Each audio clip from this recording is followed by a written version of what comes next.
Aduh, Dek, kamu itu gimana sih, Dek? Panas-panas kok malah belanja? Aku kan harus ngomong panas-panas itu jangan belanja, cuacanya panas, Dek.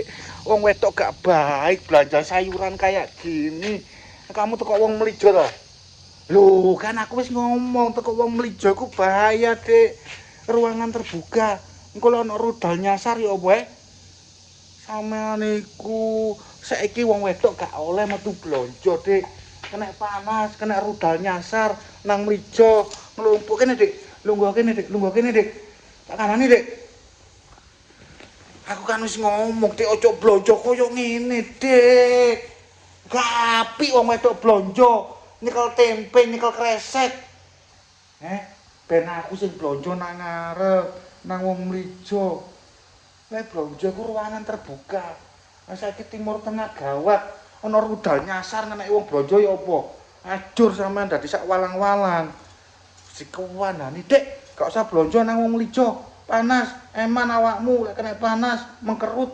Aku kan wis ngomong, Dik.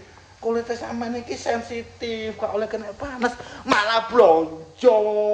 Nyekel kresek, nyekel gobes rusuh, wortel kurang diumbas sama cekel ngono. Gak oleh, Dik. Wong wedok gak oleh nyekel barang rusuh-rusuh, oleh nyekel lho. Nyekel dektek lho, Mang. Heran aku. Kono, Dik, mlebu kamar, Dik. Kok iso blonjo nang wong mlijo tempat terbuka kena rudal awakmu ya apa? Hanya nyekel gobes. Lah presamu gobes iki wis diumbang ngono ta, resik ngono ta? Mbok cekel iku.